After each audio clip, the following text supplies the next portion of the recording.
जय शिव शंभू दोस्तों। सृष्टि के आरंभिक काल में जब देवताओं, ऋषियों और यज्ञों का युग था, एक ऐसी गाथा ने जन्म लिया जो आज भी प्रेम, त्याग और बलिदान का प्रतीक है। यह कथा है भगवान शिव और सती की। भगवान शिव, जो त्रिदेवों में से एक थे, सृष्टि के संहारक माने जाते थे।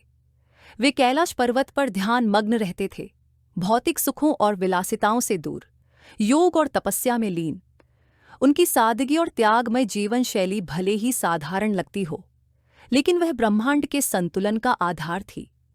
इसी बीच प्रजापति दक्ष, जो ब्रह्मा जी के पुत्र थे और देवताओं के बीच अपनी प्रतिष्ठा के लिए प्रसिद्ध थे, के घर एक दिव्य कन्या का जन्म हुआ। इस कन्या का नाम सती रखा गया, जिसका अर्थ है पवित्रता और निष्ठा। सती बचपन से ही असाधारण गुणों से युक्त थीं। उनकी सुंदरता इतनी अद्वितीय थी कि देवता भी उनकी प्रशंसा करते थे। सती न केवल बाहरी रूप से सुंदर थीं, बल्कि उनका हृदय भी पवित्र और धार्मिक था। सती का झुकाव भगवान शिव की ओर बचपन से ही था। शिव के बारे में सुनकर उनकी तपस्या और सरल जीवन शैली ने सती को अत्यधिक प्रभावित किया।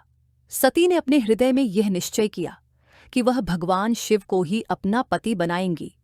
सती के इस दृढ़ निश्चय को देखकर उनके पिता दक्ष चिंतित हो गए।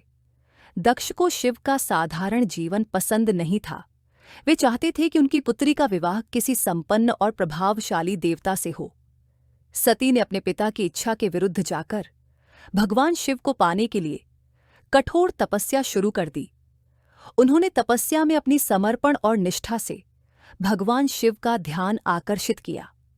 शिव ने सती की तपस्या और भक्ति से प्रसन्न होकर उन्हें दर्शन दिए और कहा, हे सती, तुम्हारी भक्ति और निष्ठा को मैं स्वीकार करता हूं।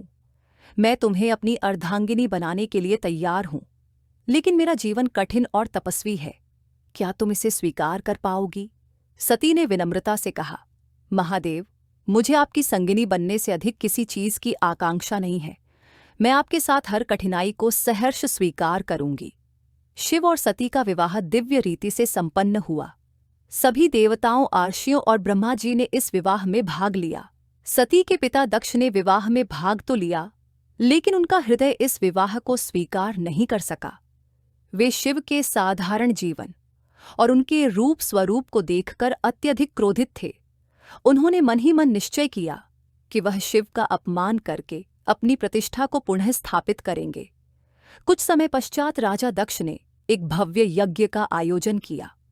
इस यज्ञ में सभी देवताओं और ऋषियों को आमंत्रित किया गया, लेकिन शिव और सती को आमंत्रित नहीं किया गया। जब सती को यज्ञ का समाचार मिला तो उन्होंने शिव से वहां जाने की इच्छा जताई।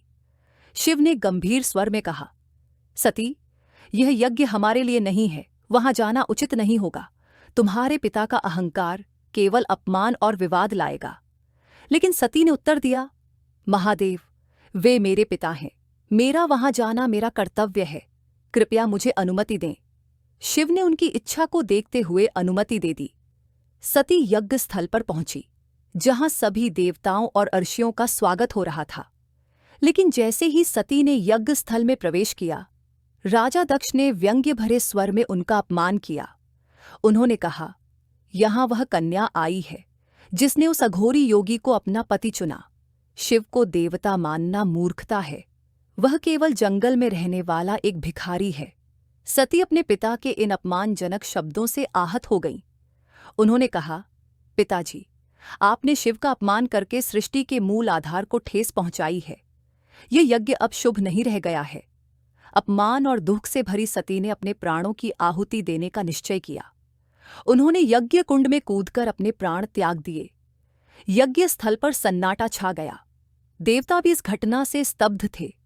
सती के बलिदान की खबर जब कैलाश पहुंची तो भगवान शिव क्रोध से भर उठे। उन्होंने अपनी जटा से वीरभद्र नामक भयंकर योद्धा को उत्पन्न किया और दक्ष के यज्ञ का विनाश करने का आदेश दिया। वीरभद्र ने यज्ञ को नष्ट कर दिया और दक्ष को दंड दिया। दक्ष ने अपनी गलती का एहसास किया और भगवान शिव से क्षमा मांगी। सती के बलिदान से शोकाकुल भगवान शिव ने ध्यान और तपस्या में लीन होकर स्वयं को संसार से अलग कर लिया। लेकिन सती का प्रेम अमर था।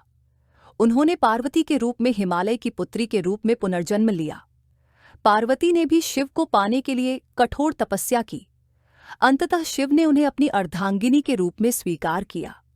इस प्रकार शिव और सती की यह गाथा प्रेम, त्याग और निष्ठा की अमर कहानी बन गई। यह कथा हमें सिखाती है कि सच्चा प्रेम आत्मा का मिलन है, जो किसी भौतिक सीमाओं में बंधा नहीं होता।